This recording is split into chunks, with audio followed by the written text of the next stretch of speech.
Hello guys, crypto currency trading സീരീസിലെ രണ്ടാമത്തെ വീഡിയോയിലേക്ക് എല്ലാവർക്കും സ്വാഗതം. അപ്പോൾ ഈ ഒരു സീരീസിലൂടെ നമ്മൾ ചെയ്യാൻ ഉദ്ദേശിക്കുന്നത് നമുക്ക് എങ്ങനെ നമ്മുടെ ഫുൾ ടൈം ജോബിൻ്റെ കൂടെ ക്രിപ്റ്റോ കറൻസി ട്രേഡിംഗ് പഠിച്ചെടുക്കാം. അതോടൊപ്പം തന്നെ നമുക്ക് ഓഫീസ് അവേഴ്സിനെല്ലാം ശേഷം ഇതിലൂടെ എങ്ങനെ അഡീഷണൽ ആയിട്ട് ഒരു ഇൻകം ജനറേറ്റ് ചെയ്യാം. അത്തരം കാര്യങ്ങളാണ് നമ്മളിവിടെ ഡിസ്കസ് ചെയ്യാൻ ഉദ്ദേശിക്കുന്നത്. നമ്മൾ ഇതിലൊരു ഫസ്റ്റ് ഒരു വീഡിയോ ചെയ്തിരുന്നു. ആ വീഡിയോയിൽ നമ്മൾ സംസാരിച്ചിരുന്നു നമ്മൾ എന്തുകൊണ്ട് ക്രിപ്റ്റോ ട്രേഡിംഗ് ചൂസ് ചെയ്തു. അതോടൊപ്പം തന്നെ നമുക്ക് ഇതിലൂടെ എത്ര റിട്ടേൺ മന്ത്ലി ജനറേറ്റ് ചെയ്യാം. അത്തരം കാര്യങ്ങളൊക്കെ നമ്മൾ സംസാരിച്ചിരുന്നു. അപ്പോൾ നിങ്ങൾ ആ വീഡിയോ കണ്ടിട്ടില്ല എന്നുണ്ടെങ്കിൽ ആ ഒരു വീഡിയോ കൂടി കാണാൻ വേണ്ടി ശ്രമിക്കുക. അതുപോലെ ഈ ഒരു ചാനലിലൂടെ നമ്മൾ ക്രിപ്റ്റോ കറൻസിയെ പറ്റിയും ക്രിപ്റ്റോ കറൻസി ട്രേഡിങ്ങിനെ പറ്റിയുമുള്ള A to Z കാര്യങ്ങൾ കവർ ചെയ്യാനായിട്ട് ഉദ്ദേശിക്കുന്നുണ്ട്. നിങ്ങൾ നമ്മുടെ ചാനൽ ഇതുവരെ സബ്സ്ക്രൈബ് ചെയ്തില്ല, സബ്സ്ക്രൈബ് ചെയ്യുക. അങ്ങനെയാണെങ്കിൽ നമ്മൾ അപ്ലോഡ് ചെയ്യുന്ന എല്ലാ ഫ്യൂച്ചർ വീഡിയോസും നിങ്ങൾക്ക് ലഭിക്കുന്നതാണ്. ഓക്കെ, അതോടൊപ്പം തന്നെ ഇന്ന് നമ്മുടെ തംബ്നെയിലിൽ നിങ്ങൾ ഓൾറെഡി കണ്ടിട്ടുണ്ടാവും. ഇന്നത്തെ നമ്മുടെ ടോപ്പിക് എന്ന് പറയുന്നത് എന്താണ് ക്രിപ്റ്റോ കറൻസി, അതുപോലെ എന്താണ് ബ്ലോക്ക് ചെയിൻ ടെക്നോളജി. അപ്പോൾ ഇത്തരം കാര്യങ്ങളാണ് ഇന്ന് നമ്മൾ ഡിസ്കസ് ചെയ്യാൻ പോകുന്നത്. അപ്പോൾ നമുക്ക് ഡയറക്റ്റ്ലി ടോപ്പിക്കിലേക്ക് കടക്കാം. അപ്പോൾ നമ്മൾ ഇന്ന് മനസ്സിലാക്കാൻ പോകുന്നത് എന്താണ് ക്രിപ്റ്റോ കറൻസി എന്നും അതുപോലെ പുതിയതായി വന്നിട്ടുള്ള ഈ ഒരു കറൻസി സിസ്റ്റം നമ്മൾ എന്തിനു വേണ്ടി ഉപയോഗിക്കണം എന്നുള്ള കാര്യങ്ങളാണ് നമ്മൾ ചെക്ക് ചെയ്യേണ്ടത്. അല്ലാതെ എന്തുകൊണ്ട് ഉപയോഗിക്കണം എന്നുള്ള കാര്യങ്ങളാണ് നമ്മൾ ചെക്ക് ചെയ്യാൻ പോകുന്നത്. അപ്പോൾ അതിന് മുന്നേ നമ്മൾ ഇന്ന് ഉപയോഗിക്കുന്ന ഒരു കറൻസി ഉണ്ട്, നമ്മുടെ ഇന്ത്യൻ റുപ്പി, അതുപോലെ ദിർഹം, US ഡോളർ എല്ലാം. അപ്പോൾ ഈ ഒരു കറൻസി സിസ്റ്റം എങ്ങനെയാണ് വർക്ക് ചെയ്യുന്നത് നമ്മൾ മനസ്സിലാക്കണം. അപ്പോൾ നമ്മൾ ചെക്ക് ചെയ്ത് കഴിഞ്ഞാൽ അറിയാം ഓരോ രാജ്യത്തിനും അതിൻ്റെതായിട്ടുള്ള കറൻസികളുണ്ട്.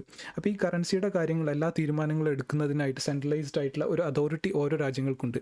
അപ്പോൾ ഈ സെൻട്രലൈസ്ഡ് അതോറിറ്റിയാണ് ഓരോ രാജ്യത്തിൻ്റെ കറൻസി റിലേറ്റഡ് ആയിട്ടുള്ള എല്ലാ തീരുമാനങ്ങളും എടുക്കുന്നത്. അപ്പോൾ നമ്മുടെ ഇന്ത്യയുടെ കേസിൽ നോക്കിക്കഴിഞ്ഞാൽ അറിയാം അത് RBI ആണ്. അപ്പോൾ RBI ആണ് പുതിയ കറൻസി പ്രിൻ്റ് ചെയ്യുന്നതും മാർക്കറ്റിലേക്ക് ഇറക്കുന്നതും അതുപോലെ ഇന്ത്യയിലെ കറൻസി റിലേറ്റഡ് ആയിട്ടുള്ള എല്ലാ കാര്യങ്ങളും തീരുമാനിക്കുന്നത് RBI ആണ്. അപ്പോൾ മനുഷ്യർ ഒരുപാട് കാലമായിട്ട് ഈ ഒരു കറൻസി സിസ്റ്റം, സെൻട്രലൈസ്ഡ് ആയിട്ടുള്ള ഈ ഒരു കറൻസി സിസ്റ്റം മനുഷ്യർ ഫോളോ ചെയ്തു വരികയാണ്. പെട്ടെന്ന് ഒരു കൂട്ടം ആളുകൾ വന്നിട്ട് പറയാണ് നമ്മളിപ്പോൾ ഉപയോഗിക്കുന്ന ഈ ഒരു സെൻട്രലൈസ്ഡ് കറൻസി സിസ്റ്റത്തിന് ഒരുപാട് പോരായ്മകളുണ്ട്.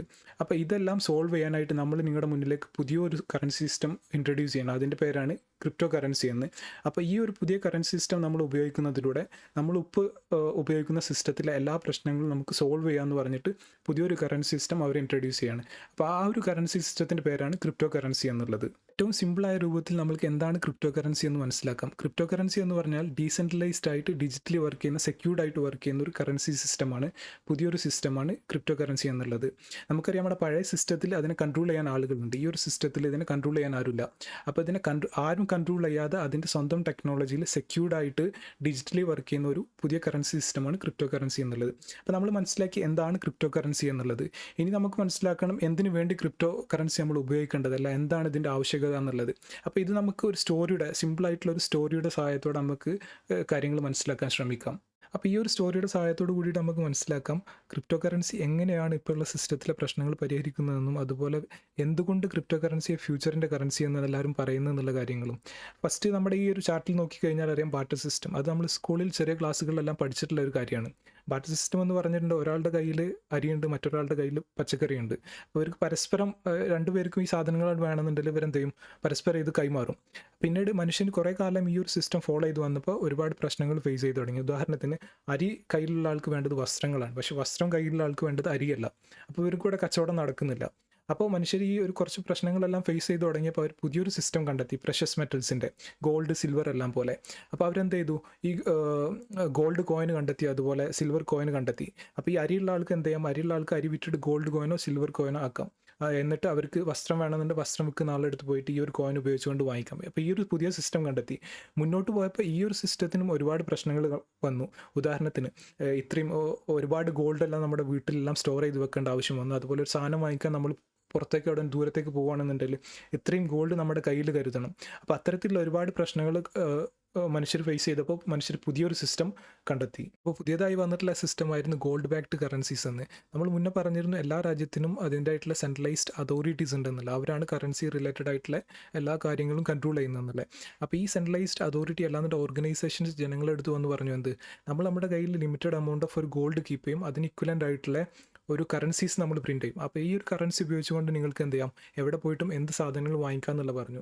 അപ്പോൾ ഈ ഒരു പുതിയ സിസ്റ്റം വന്നതിലൂടെ ഇതിന് പഴയ സിസ്റ്റത്തിൻ്റെ എല്ലാ പ്രശ്നങ്ങളും സോൾവ് ചെയ്യാനായിട്ട് ഈ ഒരു പുതിയ സിസ്റ്റത്തിന് പറ്റി. അങ്ങനെ ഈ ഒരു സിസ്റ്റം എല്ലാ രാജ്യങ്ങളും ഒരുപാട് കാലം ഫോളോ ചെയ്തു വന്നു. പെട്ടെന്ന് നമ്മൾ ഈ പറഞ്ഞിട്ടുള്ള സെൻട്രലൈസ്ഡ് അതോറിറ്റീസ്, പല രാജ്യത്തിൻ്റെയും അതോറിറ്റീസ് വന്നിട്ട് പറഞ്ഞു എന്ത്, ഇനി മുതൽ നമ്മൾ കറൻസീസ് പ്രിൻറ്റ് ചെയ്യുന്നുണ്ട്, പക്ഷെ എന്ത് ചെയ്യുന്നില്ല, അതിന് പകരം പ്രിസർവ് ആയിട്ട് ഗോൾഡോ മറ്റു കാര്യങ്ങളൊന്നും കീപ്പ് ചെയ്യുന്നില്ല എന്നുള്ള പറഞ്ഞു. അപ്പോൾ ആ ഒരു സിസ്റ്റമാണ് നമ്മൾ ഇന്ന് എത്തി നിൽക്കുന്ന ഫിയറ്റ് കറൻസി സിസ്റ്റം. ഈ ഒരു സിസ്റ്റത്തിൽ ലോകത്ത് ഒരു രാജ്യങ്ങൾക്കും ഒരു റെസ്ട്രിക്ഷൻ ഇല്ല. അവർക്ക് എത്ര കറൻസീസ് വേണം അത്രയും കറൻസീസ് ഇന്ന് പ്രിൻറ്റ് ചെയ്യാന്നുള്ളതാണ്. പക്ഷെ നമുക്കറിയാം ഒരു രാജ്യത്തിന് അതിന് വേണ്ടതിലും കൂടുതൽ കറൻസീസ് പ്രിൻറ്റ് ചെയ്തിട്ടുണ്ടെന്ന് എന്താവും, ആ രാജ്യത്തിൻ്റെ ഇൻഫ്ലേഷൻ കൂടും, അഥവാ പണപ്പെരുപ്പം കൂടും. പണപ്പെരുപ്പം കൂടിയിട്ടുണ്ടെന്നുണ്ടെങ്കിൽ ആ രാജ്യം നശിച്ചു പോകാനേ അത് മാത്രം മതി. അല്ലാണ്ട് ആ രാജ്യത്തെ ജനങ്ങൾ ദരിദ്രത്തിലേക്ക് പോകാൻ ആ ഒരു കാരണം മാത്രം മതി എന്നുള്ളതാണ്.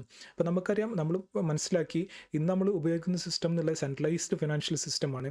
സെൻട്രലൈസ്ഡ് കറൻസി സിസ്റ്റത്തിൽ എന്താണ്, കാര്യങ്ങളെല്ലാം തീരുമാനിക്കുന്നത് ഈ ഒരു സെൻട്രലൈസ്ഡ് അതോറിറ്റിയാണ്. അപ്പോൾ അവരെന്താണോ തീരുമാനിക്കുന്നത് അതാണ് അവിടുത്തെ നിയമങ്ങൾ എന്നുള്ളതാണ്. നമുക്കറിയാം നമ്മുടെ ഇന്ത്യയിൽ നമ്മളെല്ലാവരും ഉപയോഗിച്ചിരുന്ന കറൻസിയാണ്. പെട്ടെന്ന് ദിവസം RBI നമ്മളെടുത്തു എന്ന് പറഞ്ഞു എന്ത്, ഈ നമ്മൾ ഉപയോഗിക്കുന്ന കറൻസീസ് ഒന്നും ലീഗൽ ടെൻഡർ അല്ല എന്നുള്ള പറഞ്ഞു. അപ്പോൾ അന്ന് മുതൽ നമ്മൾ ഉപയോഗിക്കുന്ന കറൻസീസ് എല്ലാം എന്തായി, ജസ്റ്റ് പേപ്പേഴ്സ് മാത്രമായി, അതിന് വാല്യൂ ഇല്ലാതായി എന്നുള്ളതാണ്. അതുപോലെ പല രാജ്യങ്ങളും ഈ ഒരു കറൻസി പ്രിൻറ്റിങ് കാര്യങ്ങളെല്ലാം മിസ്മാനേജ്മെൻറ്റ് ചെയ്യുന്നതിലൂടെ ആ രാജ്യത്തിൻ്റെ ഇൻഫ്ലേഷൻ എല്ലാം വളരെ കൂടുതലായി ആ രാജ്യം ദാരിദ്ര്യത്തിലേക്ക് പോയ ഒരുപാട് രാജ്യങ്ങൾ നമ്മുടെ മുന്നിലുണ്ട്. അതിന് ഏറ്റവും വലിയ എക്സാമ്പിളാണ് സിംബാബ്വെ. അവിടെ കറൻസീസ് ആ രാജ്യത്തിന് ആവശ്യത്തിലും കൂടുതലുള്ള കറൻസീസ് അവർ പ്രിൻറ്റ് ചെയ്തതിലൂടെ എന്തായി, അവിടുത്തെ ഇൻഫ്ലേഷൻ റേറ്റ് കൂടി, അവിടുത്തെ ജനങ്ങളെല്ലാം ദാരിദ്ര്യത്തിലേക്ക് പോകുന്ന കാര്യങ്ങളെല്ലാം നമ്മൾ കണ്ടതാണ്. അപ്പോൾ ഈ സെൻട്രലൈസ്ഡ് ആയിട്ടുള്ള കറൻസി സിസ്റ്റത്തിൻ്റെ, അല്ലാതെ ഫിയറ്റ് കറൻസി സിസ്റ്റത്തിൻ്റെ, ഇപ്പോൾ നമ്മൾ ഉപയോഗിക്കുന്ന കറൻസി സിസ്റ്റത്തിൻ്റെ പ്രശ്നങ്ങളെല്ലാം സോൾവ് ചെയ്യാൻ വേണ്ടിയിട്ട് പുതിയതായിട്ട് വന്നിട്ടുള്ള ഈ ഒരു സിസ്റ്റമായിരുന്നു ക്രിപ്റ്റോ കറൻസീസ് എന്നുള്ളത്. ക്രിപ്റ്റോ കറൻസീസ് നമുക്കറിയാം അതെല്ലാം ഡീസെൻട്രലൈസ്ഡ് ആണ്, കാര്യങ്ങളെല്ലാം ഡീസെൻട്രലൈസ്ഡ് ആണ്. അതിനെ കൺട്രോൾ ചെയ്യുന്നത് ഒരു അതോറിറ്റിയും അതിനെ കൺട്രോൾ ചെയ്യുന്നില്ല, അതിൻ്റെ ടെക്നോളജി മാത്രമാണ് അതിനെ കൺട്രോൾ ചെയ്യുന്നത്. അതുപോലെ തോന്നിയ പോലെ ഇപ്പോൾ പ്രിൻ്റ് ചെയ്യുന്ന പോലെ കറൻസീസ് കാര്യങ്ങൾ പ്രിൻ്റ് ചെയ്യാൻ പറ്റില്ല, കാര്യങ്ങളെല്ലാം ലിമിറ്റഡ് ആണ്. അങ്ങനെ ഒരുപാട് അഡ്വാൻറ്റേജസ് എന്തുണ്ട് ഇപ്പോഴത്തെ ക്രിപ്റ്റോ കറൻസി സിസ്റ്റത്തിനുണ്ടെന്നുള്ളതാണ്. അപ്പോൾ നമ്മൾ ഈ ഒരു സ്റ്റോറിയിലൂടെ മനസ്സിലാക്കി എങ്ങനെയാണ് ഈ ഒരു ക്രിപ്റ്റോ കറൻസി സിസ്റ്റം ഇപ്പോൾ നമ്മുടെ കറൻറ്റ് സിസ്റ്റത്തിൻ്റെ പ്രശ്നങ്ങൾ സോൾവ് ചെയ്യുന്നതും, അതുപോലെ മനുഷ്യനെ ബാറ്ററി സിസ്റ്റത്തിൽ നിന്നും എങ്ങനെയാണ് ഇപ്പോൾ ഈ ഒരു ക്രിപ്റ്റോ കറൻസി സിസ്റ്റത്തിൽ എത്തിയിട്ടുള്ളതെന്നുള്ളത് ഈ ഒരു സ്റ്റോറിയിലൂടെ നമ്മൾ വളരെ സിമ്പിളായിട്ട് മനസ്സിലാക്കിയെന്ന് ഞാൻ കരുതുന്നു. ഇനി നമുക്ക് ചെക്ക് ചെയ്യാം എങ്ങനെയാണ് നമ്മുടെ ഇന്നത്തെ സെൻട്രലൈസ്ഡ് ബാങ്കിങ് സിസ്റ്റം, അല്ലാതെ കറൻസി സിസ്റ്റം എങ്ങനെയാണ് വർക്ക് ചെയ്യുന്നതെന്ന് നമുക്ക് നോക്കാം. ഇപ്പോൾ ഈ ഒരു സ്ക്രീനിൽ നമുക്ക് രണ്ട് വ്യക്തികളെ കാണാം, അതുപോലെ രണ്ട് ബാങ്ക്സിനെയും കാണാം. നമ്മൾ ഓൾറെഡി മനസ്സിലാക്കിയിരുന്നു ഈ ഒരു സെൻട്രലൈസ് സിസ്റ്റത്തിൽ ഈ ബാങ്ക്സിനെല്ലാം കൺട്രോൾ ചെയ്യുന്നതിനായിട്ട് അതിൻ്റെ മുകളിൽ സെൻട്രലൈസ്ഡ് ആയിട്ടുള്ള മറ്റ് അതോറിറ്റീസ് ഉണ്ട്. അപ്പോൾ ഇതെല്ലാം കൂടിച്ചേരുന്നതാണ് ഒരു സെൻട്രലൈസ് സിസ്റ്റം ഇന്നത്തെ. ഓക്കെ, അപ്പോൾ ഈ ഒരു കേസിൽ ഈ ഒരു വ്യക്തിക്ക് ഈ ഒരു വ്യക്തിയിലേക്ക് പണം അയക്കേണ്ടതായിട്ടുണ്ട്. അപ്പോൾ ഒരു ഫസ്റ്റ് ചെയ്യുന്ന എന്താണ്, നമ്മളെല്ലാം ചെയ്യുന്ന പോലെ നമ്മുടെ ബാങ്കിൽ ഒരു റിക്വസ്റ്റ് കൊടുക്കണം. എനിക്ക് ഇത്ര എമൗണ്ട് ഈ ഒരു വ്യക്തിയിലേക്ക് അയക്കണം എന്ന് പറഞ്ഞിട്ട് നമുക്ക് റിക്വസ്റ്റ് കൊടുക്കണം. അപ്പോൾ അതിനായിട്ട് നമുക്ക് മേ ബി നമ്മുടെ മൊബൈൽ ആപ്ലിക്കേഷൻ യൂസ് ചെയ്യാം, അല്ലാതെ നമ്മളെല്ലാം പോകുന്ന പോലെ ബാങ്കിൽ ഡയറക്റ്റ് ചെന്നിട്ട് ഒരു റിക്വസ്റ്റ് കൊടുക്കാം. അപ്പോൾ ഈ റിക്വസ്റ്റ് കിട്ടിയ ഉടനെ എന്ത് ചെയ്യുന്നു, ഈ ഒരു സെൻറ്റർ ബാങ്ക് റിസീവർ ബാങ്കിൽ കാര്യങ്ങൾ അന്വേഷിക്കുകയാണ്, അതിൽ കാര്യങ്ങളെല്ലാം വാലിഡേറ്റ് ചെയ്യുകയാണ് ചെയ്യുന്നത്. അഥവാ ഈ ഒരു റിസീവറുടെ അക്കൗണ്ട് ഡീറ്റെയിൽസ് കറക്റ്റാണ്, അവർക്ക് അക്കൗണ്ട് ഉണ്ട്, അത്തരം കാര്യങ്ങളെല്ലാം വാലിഡേറ്റ് ചെയ്തതിന് ശേഷം എന്ത് ചെയ്യുന്നു, ഇവരുടെ അക്കൗണ്ടിൽ നിന്നും ഈ ഒരു സെൻറ്ററുടെ അക്കൗണ്ടിൽ നിന്നും സെൻട്രൽ ബാങ്ക് എമൗണ്ട് ഡെബിറ്റ് ചെയ്തിട്ട് അത് റിസീവർ ബാങ്കിലേക്ക് ട്രാൻസ്ഫർ ചെയ്യുകയാണ് ചെയ്യുന്നത്. റിസീവർ ബാങ്ക് എന്ത് ചെയ്യുന്നു, അവിടുത്തെ ഫോർമാലിറ്റീസ് എല്ലാം കഴിഞ്ഞതിന് ശേഷം അത് റിസീവറുടെ അക്കൗണ്ടിലേക്ക് ഈ ഒരു എമൗണ്ടിനെ ക്രെഡിറ്റ് ചെയ്യുന്നു. അപ്പോൾ അത്തരത്തിലാണ് ഒരു സെൻട്രലൈസ് സിസ്റ്റം, ഇന്നത്തെ ഒരു സെൻട്രലൈസ് സിസ്റ്റം വർക്ക് ചെയ്യുന്നത് നമുക്കറിയാം. അതുപോലെ നമുക്കിവിടെ കാണാം ഈ ഒരു സെൻട്രലൈസ് ബാങ്കിങ് സിസ്റ്റത്തിൽ നമ്മുടെ ഈ ഒരു ട്രാൻസാക്ഷനെ വാലിഡേറ്റ് ചെയ്യുന്നതും റെക്കോർഡ് ചെയ്യുന്ന എല്ലാം എന്താണ്, ബാങ്കാണ്. ഈ ഒരു ട്രാൻസാക്ഷൻ നടന്നതിന് ശേഷം ഈ രണ്ട് വ്യക്തികളുടെയും അക്കൗണ്ടിൽ ഇത് എന്തായാലും റിഫ്ലക്റ്റ് ആവണം. അപ്പോൾ അതിന് ഈ ഒരു ട്രാൻസാക്ഷൻ റെക്കോർഡ് ചെയ്യേണ്ടതായിട്ടുണ്ട്. അപ്പോൾ ഇത്തരത്തിലുള്ള കാര്യങ്ങളെല്ലാം ഈ ഒരു സെൻട്രലൈസ് സിസ്റ്റത്തിൽ ചെയ്യുന്നത് ബാങ്കാണെന്ന് നമുക്കറിയാം. ഇതിനായിട്ട് ബാങ്കിന് ഒരു റിവാർഡ് കിട്ടുന്നുണ്ട്. നമ്മളെല്ലാം ഒരു ട്രാൻസാക്ഷൻ നടത്തുമ്പോൾ അതിന് ട്രാൻസാക്ഷൻ ചാർജ് ബാങ്ക് പിടിക്കുന്നുണ്ട്. അപ്പോൾ അത്തരം ചാർജാണ് ബാങ്കിന് കിട്ടുന്ന ഒരു റിവാർഡ് എന്നുള്ളത് ഈ ഒരു സിസ്റ്റത്തിൽ. ഓക്കെ, അപ്പോൾ നമുക്ക് കാണാം ഈ രണ്ട് വ്യക്തികളും ലൊക്കേറ്റ് ചെയ്തിട്ടുള്ളത് ഒരു സെയിം രാജ്യത്താണെന്നുണ്ടെങ്കിൽ എന്താണ്, ട്രാൻസാക്ഷൻ്റെ സ്പീഡ് വളരെ കൂടുതലായിരിക്കും. നമ്മളൊരു ട്രാൻസാക്ഷൻ റിക്വസ്റ്റ് കൊടുത്തു മേ ബി വിത്തിൻ മിനിറ്റ്സ് ഈ ഒരു റിസീവർക്ക് ഈ ഒരു ഫണ്ട് കിട്ടുന്നതാണ്. അതുപോലെ ട്രാൻസാക്ഷൻ ഫീയും വളരെ കുറവായിരിക്കും. പക്ഷേ ഇവർ രണ്ടുപേരും ലൊക്കേറ്റ് ചെയ്തിട്ടുള്ള ഡിഫറെൻറ്റ് കൺട്രീസിലാണെന്നുണ്ടെങ്കിൽ ഇവിടെ ട്രാൻസാക്ഷൻ്റെ ഒരു ഡ്യൂറേഷൻ, അതിൻ്റെ സ്പീഡ് എന്ന് പറയുന്നത് ചിലപ്പോൾ അത് 1-2 ദിവസം എടുക്കാം. അതുപോലെ ട്രാൻസാക്ഷൻ ചാർജ് എന്നുള്ളതും വളരെ കൂടുതലായിരിക്കും എന്നുള്ളതാണ്. അപ്പോൾ ഇത്തരത്തിലാണ് ഒരു സെൻട്രലൈസ് സിസ്റ്റം ഇന്ന് നമ്മളെല്ലാം യൂസ് ചെയ്യുന്ന ഒരു സെൻട്രലൈസ് സിസ്റ്റം വർക്ക് ചെയ്യുന്നത്. ഇനി നമുക്ക് മനസ്സിലാക്കാം എങ്ങനെയാണ് ഈ ഡീസെൻട്രലൈസ് സിസ്റ്റം വർക്ക് ആവുന്നത്. നമ്മൾ പറഞ്ഞിരുന്നു ക്രിപ്റ്റോ കറൻസി എല്ലാം ഡീസെൻട്രലൈസ്ഡ് ആണ്, അതിനെ കൺട്രോൾ ചെയ്യാൻ ആരുമില്ല, അത്തരം കാര്യങ്ങളൊക്കെ പറഞ്ഞു. അതിൻ്റെ ടെക്നോളജിയാണ് അതിനെ കൺട്രോൾ ചെയ്യുന്നത്. അതെല്ലാം നമ്മൾ ഓൾറെഡി ഡിസ്കസ് ചെയ്താണ്. അപ്പോൾ എങ്ങനെയാണ് ഇത് വർക്ക് ചെയ്യുന്നത് നമുക്ക് നോക്കാം. നമ്മളിപ്പോൾ ഒരു സെൻട്രലൈസ് സിസ്റ്റം എങ്ങനെയാണ് വർക്ക് ചെയ്യുന്നുള്ള കാര്യങ്ങൾ മനസ്സിലാക്കി. അതിന് ജസ്റ്റ് ഓപ്പോസിറ്റ് ആയിട്ടാണ് ഇവിടെ കാര്യങ്ങൾ നടക്കുന്നതെന്നുള്ളതാണ്. അപ്പോൾ ഈ ഒരു ഡീസെൻട്രലൈസ് സിസ്റ്റം മെയിനായിട്ട് ഉപയോഗിക്കുന്ന 2 ടെക്നോളജികളാണ്. ഒന്ന് ബ്ലോക്ക് ചെയിൻ ടെക്നോളജിയും രണ്ടാമത്തെ ക്രിപ്റ്റോഗ്രഫി ടെക്നോളജി എന്നുള്ളതാണ്. അപ്പോൾ നമുക്കറിയാം ഈ നമ്മൾ മുന്നോട്ട് പറയാൻ പോകുന്ന കാര്യങ്ങൾ നിങ്ങൾ കംപ്ലീറ്റ്ലി മനസ്സിലായില്ലെങ്കിൽ നമുക്ക് ഈ ഒരു ടെക്നോളജി യൂസ് ചെയ്യാം. നമുക്ക് ക്രിപ്റ്റോ കറൻസി ഉപയോഗിച്ചുകൊണ്ട് ഫണ്ട് ട്രാൻസ്ഫർ ചെയ്യാം. അത്തരം കാര്യങ്ങളെല്ലാം ചെയ്യാമെന്നുള്ളതാണ്. കാരണം നമ്മൾ ഇന്ന് ഇൻ്റർനെറ്റ് യൂസ് ചെയ്യുന്നുണ്ട്. ഇൻ്റർനെറ്റിന് ബാക്കിൽ നടക്കുന്ന എന്തെങ്കിലും ടെക്നോളജി നമുക്ക് അറിയുന്നുണ്ടോ? ഇല്ല. നമ്മൾ ഇന്നത്തെ നോർമൽ കറൻസി ഉപയോഗിക്കുന്നുണ്ട്. അതിൻ്റെ ബാക്കിൽ നടക്കുന്ന ഒരുപാട് കാര്യങ്ങൾ അതിൻ്റെ ബാക്കിലുണ്ട്. അപ്പോൾ അത്തരം കാര്യങ്ങൾ നമുക്ക് എന്തെങ്കിലും അറിഞ്ഞിട്ടാണ് നമ്മളിത് യൂസ് ചെയ്യുന്നത്. അപ്പോൾ അത്തരം എന്ത് കാര്യങ്ങൾ നമുക്ക് കംപ്ലീറ്റ്ലി മനസ്സിലായിട്ടില്ല എന്നുണ്ടെങ്കിലും നമുക്ക് ഈ ഒരു പുതിയ ടെക്നോളജി, ഈ ഒരു കറൻസി ടെക്നോളജി നമുക്ക് ഉപയോഗിക്കാം ഉള്ളതാണ്. അപ്പോൾ നമുക്ക് എന്ത് ചെയ്യാം, നമുക്ക് ഏറ്റവും സിമ്പിളായിട്ട് ഈ ഒരു എന്താണ് ബ്ലോക്ക് ചെയിൻ ടെക്നോളജി എന്നും എന്താണ് ക്രിപ്റ്റോഗ്രഫി ടെക്നോളജി എന്നും നമുക്ക് മനസ്സിലാക്കാൻ ശ്രമിക്കാം. അപ്പോൾ നമുക്ക് സിമ്പിളായിട്ട് മനസ്സിലാക്കാം എന്താണ് ഈ ഒരു ക്രിപ്റ്റോഗ്രഫി ടെക്നോളജി എന്നുള്ളത്. നമുക്കറിയാം നമ്മൾ വാട്സപ്പിലെല്ലാം മെസ്സേജസ് അയക്കുന്നതാണ്. അപ്പോൾ ആർക്കാണോ നമ്മൾ ഈ ഒരു മെസ്സേജ് അയക്കുന്നത് അവർക്ക് മാത്രമാണ് ഈ ഒരു മെസ്സേജ് റീഡ് ചെയ്യാൻ പറ്റുന്നത്. കാരണം നമ്മൾ അവിടെ ഉപയോഗിക്കുന്ന ഒരു ടെക്നോളജിയാണ് എൻക്രിപ്റ്റഡ് മെസ്സേജിംഗ് സിസ്റ്റം എന്നുള്ളത്. നമ്മൾ വാട്സപ്പിലെല്ലാം ഇത് കണ്ടിട്ടുണ്ടാവും. ഓക്കെ, ആ ഒരു സെയിം ടെക്നോളജിയാണ് നമ്മൾ എന്ത് ചെയ്യുന്നത് ഈ ക്രിപ്റ്റോഗ്രഫിയുടെ കേസിലും ഉപയോഗിക്കുന്നത് എന്നുള്ളതാണ്. അപ്പോൾ നമുക്കൊരു ക്രിപ്റ്റോ ട്രാൻസാക്ഷൻ നടത്തേണ്ടതായിട്ടുണ്ട്. അപ്പോൾ ഈ ഒരു ട്രാൻസാക്ഷൻ നമ്മൾക്ക് ഈ ഒരു നെറ്റ്വർക്കിലൂടെ പാസ് ചെയ്യേണ്ടതായിട്ടുണ്ട്. അപ്പോൾ ഇത് പാസ് ചെയ്യുന്ന സമയത്ത് ഇതിൽ ഹൈഡ് ചെയ്യേണ്ട കുറേ ഡീറ്റെയിൽസ് ഉണ്ട്. അപ്പോൾ ഈ ഹൈഡ് ചെയ്യേണ്ട ഡീറ്റെയിൽസ് എല്ലാം ഹൈഡ് ചെയ്ത് സെക്യൂർഡ് ആയിട്ട് ഇത് സെൻറ്ററിൽ നിന്നും റിസീവറിലേക്ക് എത്തിക്കേണ്ട ഒരു സിസ്റ്റമാണ് എന്ത് ക്രിപ്റ്റോഗ്രഫി ടെക്നോളജി എന്നുള്ളത്. അപ്പോൾ അതാണ് നമുക്ക് ആദ്യമായിട്ട് മനസ്സിലാക്കാനുള്ളത്. ഇനി നമുക്ക് രണ്ടാമതായി മനസ്സിലാക്കാം എന്താണ് ഈ ബ്ലോക്ക് ചെയിൻ ടെക്നോളജി എന്നുള്ളത്. അപ്പോൾ നമുക്കറിയാം ഒരു സിസ്റ്റത്തിൽ ഒരു ട്രാൻസാക്ഷൻ നടക്കുന്ന സമയത്ത് ഈ ഒരു ട്രാൻസാക്ഷനെ റെക്കോർഡ് ചെയ്യേണ്ടതായിട്ടുണ്ട്. അപ്പോൾ ഈ ഒരു സിസ്റ്റത്തിലെ ട്രാൻസാക്ഷനെ സെക്യൂർഡായി ട്രാൻസ്പെറൻ്റ് ആയി റെക്കോർഡ് ചെയ്യുന്ന ഒരു സിസ്റ്റമാണ്, ഒരു ടെക്നോളജിയാണ് എന്ത് ബ്ലോക്ക് ചെയിൻ ടെക്നോളജി എന്നുള്ളത്. അപ്പോൾ നമുക്ക് അടുത്തതായിട്ടുള്ളൊരു സംശയമാവും ഇത് എവിടെയാണ് ഈ ട്രാൻസാക്ഷൻ എല്ലാം റെക്കോർഡ് ചെയ്യപ്പെടുന്നത് എന്നുള്ളത്. അപ്പോൾ നമുക്കറിയാം ഈ ഒരു നെറ്റ്വർക്ക് നമുക്ക് സ്ക്രീനിൽ കാണാം. ഇവിടെ 8 വ്യക്തികളുണ്ട്. 8 വ്യക്തികളുടെ കയ്യിലും ഓരോ കമ്പ്യൂട്ടേഴ്സ് ഉണ്ടെന്ന് കരുതുക. അപ്പോൾ ഈ ഒരു കമ്പ്യൂട്ടറിനെ, ഈ ഒരു നെറ്റ്വർക്കിൽ ഈ ഒരു കമ്പ്യൂട്ടറിനെ വിളിക്കുന്ന പേരാണ് നോഡ് എന്നുള്ളത്. അപ്പോൾ ഇത്തരം നോഡുകളുടെ ഒരുപാട് കളക്ഷനാണ് ഒരു ബ്ലോക്ക് ചെയിൻ എന്നുള്ളത്. അപ്പോൾ ഒരു പുതിയൊരു ട്രാൻസാക്ഷൻ നടക്കുകയാണ്. ആ ട്രാൻസാക്ഷൻ നടക്കുന്ന സമയത്ത് ഈ ഒരു ട്രാൻസാക്ഷൻ റെക്കോർഡ് ചെയ്യപ്പെടുന്നത് എന്താണ്, എല്ലാ വ്യക്തികളുടെ കയ്യിലും ഇതിൻ്റെ ഒരു സമ്മറി ഉണ്ടെന്നുള്ളതാണ്. ഈ ഒരു ട്രാൻസാക്ഷൻ്റെ സമ്മറി നമ്മൾ ബാങ്കിൻ്റെ കേസിൽ മനസ്സിലാക്കി. ബാങ്കിൻ്റെ കയ്യിൽ മാത്രമാണ് ഈ ഒരു സമ്മറി ഉള്ളത്. അത് ബാങ്കും ഈ ഒരു യൂസറും ആരാണോ യൂസ് ചെയ്യുന്നത് അവരുടെ കയ്യിൽ മാത്രമാണ് ഈ ഒരു ട്രാൻസാക്ഷൻ്റെ സമ്മറി ഉള്ളത്. പക്ഷേ അവിടെ കാര്യങ്ങൾ റെക്കോർഡ് ചെയ്യുന്ന ആരായിരുന്നു, ബാങ്ക് തന്നെ ആയിരുന്നു റെക്കോർഡ് ചെയ്യുന്നത്. പക്ഷേ ഈ ഒരു സിസ്റ്റത്തിൽ ഒരു പബ്ലിക് ഡിസ്ട്രിബ്യൂട്ടഡ് ലെഡ്ജർ സിസ്റ്റത്തിലൂടെയാണ് ഇവിടെ കാര്യങ്ങൾ നടക്കുന്നത്. ഒരു പുതിയ ട്രാൻസാക്ഷൻ നടന്നിട്ടുണ്ടെന്നുണ്ടെങ്കിൽ ആ ട്രാൻസാക്ഷൻ എന്ത് ചെയ്യുന്നുണ്ട്, ഈ ഒരു നെറ്റ്വർക്കിൽ എല്ലാവരുടെ കയ്യിലുള്ള ലെഡ്ജറിൽ ഈ ഒരു ട്രാൻസാക്ഷൻ അപ്ഡേറ്റ് ആവുന്നുണ്ടെന്നുള്ളതാണ്. അപ്പോൾ ഇത്തരത്തിലാണ് ഒരു ബ്ലോക്ക് ചെയിൻ ടെക്നോളജി വർക്ക് ആവുന്നത്. ഇനി നമുക്ക് നോക്കാം എങ്ങനെയാണ് ഇവിടെ ഒരു ട്രാൻസാക്ഷൻ നടക്കുന്നത് എന്നുള്ളത്. അപ്പോൾ ഈ ഒരു ബ്ലോക്ക് ചെയിൻ ടെക്നോളജിയിൽ ഒരു നെറ്റ്വർക്കിൽ എത്ര ആളുകളുണ്ട് അവരുടെ കയ്യിൽ എല്ലാവരുടെ കയ്യിലും ഒരു ഡിജിറ്റൽ വാലറ്റ്സ് ഉണ്ടാവും. ഈ ഡിജിറ്റൽ വാലറ്റ്സ് ആക്സസ് ചെയ്യേണ്ട ഒരു പ്രൈവറ്റ് കീ ഉണ്ടാവും. അതും ഇവരുടെ കയ്യിലുണ്ടാവും. ഇപ്പോൾ എൻ്റെ കയ്യിൽ ഞാനൊരു $1000 ക്രിപ്റ്റോ ഞാൻ ഹോൾഡ് ചെയ്യുന്നുണ്ടെന്നുണ്ടെങ്കിൽ എൻ്റെ കയ്യിൽ ഒരു ഡിജിറ്റൽ വാലറ്റ് ഉണ്ടാവും. ഈ വാലറ്റ് ആക്സസ് ചെയ്യാൻ ഒരു പാസ്വേഡ്, ഒരു പ്രൈവറ്റ് കീ എൻ്റെ കയ്യിലുണ്ടാവും. അതെനിക്ക് മാത്രമാണ് അറിയുന്നത്. അപ്പോൾ അതുപോലെ ഈ ഒരു വ്യക്തി എന്ത് ചെയ്യുന്നു, ഇവരുടെ കമ്പ്യൂട്ടർ ഉപയോഗിച്ചുകൊണ്ട് ഇവരുടെ വാലറ്റ് ആക്സസ് ചെയ്യാണ് ചെയ്യുന്നത്. വാലറ്റ് ആക്സസ് ചെയ്തതിന് ശേഷം ഇവരുടെ റിസീവർ ഡീറ്റെയിൽസ് ഇവിടെ എൻ്റർ ചെയ്ത് കൊടുക്കുന്നു. എന്നിട്ട് ഈ ഒരു മെസ്സേജിനെ എനിക്കൊരു $100 ഈ ഒരു വ്യക്തിയിലേക്ക് അയക്കണം എന്നുള്ളൊരു മെസ്സേജിന് എന്ത് ചെയ്യുന്നു, ഈ ഒരു നെറ്റ്വർക്കിലേക്ക് പാസ് ചെയ്യാണ് ചെയ്യുന്നത്. അപ്പോൾ നമുക്കിവിടെ അറിയാം ഇവിടെ ട്രാൻസാക്ഷൻ റെക്കോർഡ് ചെയ്ത് നമ്മൾ മനസ്സിലാക്കി എങ്ങനെയെന്നുള്ളത്. ഇനി നെക്സ്റ്റ് ആയിട്ട് വരുന്ന ഒരു പ്രശ്നം എന്താണ്, ഇതിനെ വാലിഡേറ്റ് ചെയ്യാൻ ഒരാൾ വേണം. അപ്പോൾ ഈ ഒരു നെറ്റ്വർക്കിൽ എങ്ങനെയാണോ വാലിഡേഷൻ നടക്കുന്നത് എന്നുള്ളത് ഈ നെറ്റ്വർക്കിൻ്റെ ഒരു റൂൾസ് ആൻഡ് റെഗുലേഷൻ ഉണ്ടാവും, അതിൽ പറഞ്ഞിട്ടുണ്ടാവും. അപ്പോൾ പല നെറ്റ്വർക്കും പല ബ്ലോക്ക് ചെയിൻ നെറ്റ്വർക്കിനും പല മെക്കാനിസമാണ് അതിന് ഉപയോഗിക്കുന്നത്. അപ്പോൾ ഓരോ ടോക്കൺസിനെ കുറിച്ച് പറയുന്ന സമയത്ത് അതിൻ്റെ പ്രൊജക്റ്റിനെ കുറിച്ച് പറയുന്ന സമയത്ത് നമ്മൾ അവിടെ മനസ്സിലാക്കുന്നുണ്ട്. നെക്സ്റ്റ് ആയിട്ട് നമ്മൾ ബിറ്റ്കോയിനെ കുറിച്ച് സംസാരിക്കുന്നുണ്ട്. അപ്പോൾ ബിറ്റ്കോയിൻ എങ്ങനെയാണ് ഈ ഒരു മെക്കാനിസം, ഇതിൻ്റെ വാലിഡേഷൻ മെക്കാനിസം എന്താണെന്നുള്ള അവിടെ ഡീറ്റെയിൽഡ് ആയിട്ട് നമ്മൾ സംസാരിക്കുന്നുണ്ട്. അപ്പോൾ ഈ ഒരു മെക്കാനിസം ഉപയോഗിച്ചുകൊണ്ട് എന്ത് ചെയ്യുന്നു, ഇതിൽ ഏതെങ്കിലും ഒരു വാലിഡേറ്റർ വന്നിട്ട് ആർക്കും വാലിഡേറ്റർ ആവാം. ഇപ്പോൾ എനിക്ക് ഒരു നെറ്റ്വർക്കിൽ വാലിഡേറ്റ് ആവണമെന്നുണ്ടെങ്കിൽ അതിൻ്റെ റൂൾസ് ഞാൻ ഫോളോ ചെയ്യുന്നുണ്ടെന്നുണ്ടെങ്കിൽ എനിക്കും അതിൽ വാലിഡേറ്റർ ആവാമെന്നുള്ളതാണ്. അപ്പോൾ ഒരു വാലിഡേറ്റർ വന്നിട്ട് എന്ത് ചെയ്യുന്നു, ഈ ട്രാൻസാക്ഷനെ വെരിഫൈ ചെയ്തിട്ട് ഈ ട്രാൻസാക്ഷനെ കംപ്ലീറ്റ് അതിൻ്റെ ശേഷം ഈ ട്രാൻസാക്ഷൻ റെക്കോർഡ് ചെയ്യുന്നത് ആരാണ്, ഇവരാണ്. ഈ ഒരു ബ്ലോക്ക് ചെയിനിലേക്ക് ഈ ഒരു പുതിയതായിട്ട് വന്നിട്ടുള്ള ട്രാൻസാക്ഷൻ റെക്കോർഡ് ചെയ്യുന്നു. അതുപോലെ ഈ ട്രാൻസാക്ഷൻ്റെ കോപ്പി എന്ത് ചെയ്യുന്നു, ഈ നെറ്റ്വർക്കിലെ എല്ലാ നോഡ്സിലേക്കും അയച്ചു കൊടുക്കുകയാണ് ചെയ്യുന്നത്. അപ്പോൾ ഇത്തരത്തിലാണ് ഇവിടെ ഒരു വാലിഡേഷൻ നടക്കുന്നത്. അപ്പോൾ നമുക്കറിയാം ഇവിടെ ഒരു വാലിഡേറ്റർ മുന്നോട്ട് വരുന്നുണ്ട്, ഞാൻ കാര്യങ്ങൾ വാലിഡേറ്റ് ചെയ്യാമെന്ന് പറഞ്ഞിട്ട്. അപ്പോൾ അവർക്ക് ഇതിനായിട്ട് ഒരു റിവാർഡ് കിട്ടുന്നുണ്ട്. അപ്പോൾ പല ബ്ലോക്ക് ചെയിൻ ടെക്നോളജികളിലും പല തരത്തിലാണ് ഈ റിവാർഡ് ഡിസ്ട്രിബ്യൂഷൻ നടക്കുന്നത്. അപ്പോൾ അത്തരം കാര്യങ്ങളെല്ലാം നമ്മൾ മുന്നോട്ട് വരുന്ന വീഡിയോസിൽ നമ്മൾ ഡിസ്കസ് ചെയ്യുന്നതാണ്. അപ്പോൾ ഇതുപോലെയാണ് ഒരു ബ്ലോക്ക് ചെയിനിൽ പുതിയതായിട്ട് വരുന്ന ഒരു ട്രാൻസാക്ഷനെ റെക്കോർഡ് ചെയ്യുന്നതും അതിനെ വാലിഡേറ്റ് ചെയ്യുന്നതും. ഈ ട്രാൻസാക്ഷൻ റെക്കോർഡ് ചെയ്യുന്നത് എല്ലാ ബ്ലോക്ക് ചെയിൻ ടെക്നോളജിയിലും ഓൾമോസ്റ്റ് സിമിലർ ആണെന്നുണ്ടെങ്കിൽ പക്ഷേ വാലിഡേഷൻ മെക്കാനിസം നമ്മൾ മനസ്സിലാക്കി പല ബ്ലോക്ക് ചെയിൻ നെറ്റ്വർക്കിലും പല രൂപത്തിലാണെന്നുള്ളതാണ്. ഇപ്പോൾ നമുക്കറിയാം ഇവിടെ ഒരു ട്രാൻസാക്ഷനെ നമ്മൾ റെക്കോർഡ് ചെയ്തു. ഈ ട്രാൻസാക്ഷൻ എന്ത് ചെയ്യുന്നു, എല്ലാവർക്കും ഇതിനെ കാണാൻ കഴിയുന്നു എന്നുള്ളതാണ്. എല്ലാവർക്കും വെരിഫൈ ചെയ്യാം ഏത് സമയത്തും. അതുപോലെ ഈ ഒരു തവണ റെക്കോർഡ് ചെയ്ത ട്രാൻസാക്ഷൻ എന്ത് ചെയ്യാൻ പറ്റുന്നില്ല. ഇതിനെ പിന്നീട് മറ്റൊരാൾക്ക് ഇതിനെ ഓൾട്ടർ ചെയ്യാൻ പറ്റുന്നില്ല.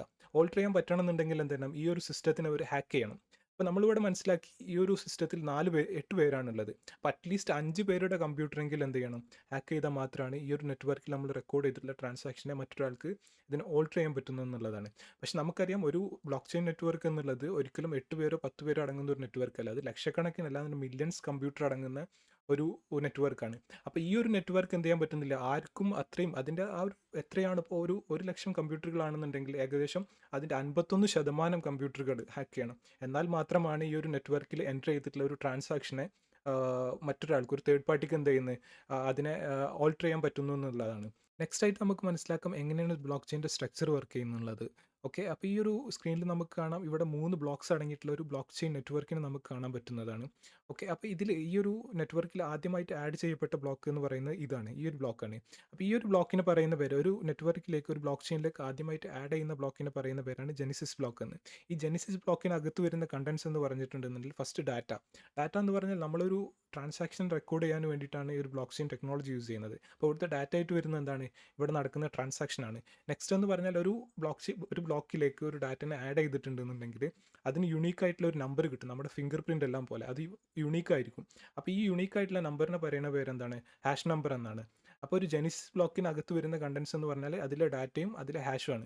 അപ്പോൾ അത്തരത്തിൽ ഈ ഒരു ജെനിസിസ് ബ്ലോക്കിലേക്ക്, ആദ്യത്തെ ബ്ലോക്കിലേക്ക് നമ്മൾ ഒരുപാട് ഡാറ്റനെ റെക്കോർഡ് ചെയ്യുന്നു, ട്രാൻസാക്ഷൻ റെക്കോർഡ് ചെയ്താൽ ഇതിനൊരു ലിമിറ്റ് ഉണ്ടാവും. നമ്മുടെ മെമ്മറി കാർഡ് പോലെ പെൻഡ്രൈവ് പോലെ ഇതിനൊരു ലിമിറ്റ് ഉണ്ടാവും. അപ്പോൾ ഈ ഒരു ലിമിറ്റ് കഴിഞ്ഞാൽ എന്ത് ചെയ്യണം, ഈ ഒരു ബ്ലോക്ക് ക്രിയേറ്റ് ചെയ്ത് നെറ്റ്വർക്കിലേക്ക് ആഡ് ചെയ്യണം. എന്നിട്ട് അടുത്തായിട്ട് ഒരു ബ്ലോക്ക് നമ്മൾ എന്ത് ചെയ്യണം, നെറ്റ്വർക്കിൽ ക്രിയേറ്റ് ചെയ്യണം എന്നുള്ളതാണ്. പിന്നീടുള്ള ട്രാൻസാക്ഷനിൽ എന്ത് ചെയ്യുന്നത്, നമ്മൾ ഈ ഒരു പുതിയ ബ്ലോക്കിലാണ് നമ്മൾ റെക്കോർഡ് ചെയ്യാൻ പോകുന്നത്. അപ്പോൾ ഇനി മുന്നോട്ട് വരാൻ പോകുന്ന എല്ലാ ട്രാൻസാക്ഷനും നമ്മൾ റെക്കോർഡ് ചെയ്യാൻ പോകുന്നത് എവിടെയാണ്, ഈ സെക്കൻഡ് ബ്ലോക്കിലാണ് റെക്കോർഡ് ചെയ്യാൻ പോകുന്നത്. ഓക്കെ, അപ്പോൾ നമുക്ക് നോക്കാം എന്തൊക്കെയാണ് ഈ സെക്കൻഡ് ബ്ലോക്കിൻ്റെ കണ്ടൻസ് ആയിട്ട് വരുന്നത് എന്നുള്ളത്. അപ്പോൾ ആദ്യമായിട്ട് വരുന്നത് അതിൻ്റെ ഡാറ്റയാണ്. രണ്ടാമതായിട്ട് വരുന്നത് അതിൻ്റെ ഒരു ഡാറ്റ ആഡ് ചെയ്തതിനു ശേഷം നമുക്ക് യുണീക്കായിട്ട് കിട്ടുന്ന ഹാഷ് നമ്പറാണ്. മൂന്നാമതായിട്ട് ഇവിടെ ഒരു പോയിന്റ് വരുന്നത് അതാണ് പ്രീവിയസ് ബ്ലോക്കിൻ്റെ ഹാഷ് എന്നുള്ളത്. അപ്പോൾ നമുക്കറിയാം ഈ ഒരു ഫസ്റ്റ് ബ്ലോക്ക് ക്രിയേറ്റ് ചെയ്ത സമയത്ത് നമുക്ക് ഇതിനൊരു ഹാഷ് നമ്പർ കിട്ടിയിരുന്നു. അപ്പോൾ ഈ സെക്കൻഡ് ബ്ലോക്ക് ക്രിയേറ്റ് ചെയ്യുന്ന സമയത്ത് ഫസ്റ്റ് ബ്ലോക്കിൻ്റെ ഹാഷ് കൂടി പ്രീവിയസ് ബ്ലോക്കിൻ്റെ ഹാഷ് കൂടി നമ്മൾ ഇതിൽ ഇൻക്ലൂഡ് ചെയ്യുന്നുണ്ട്.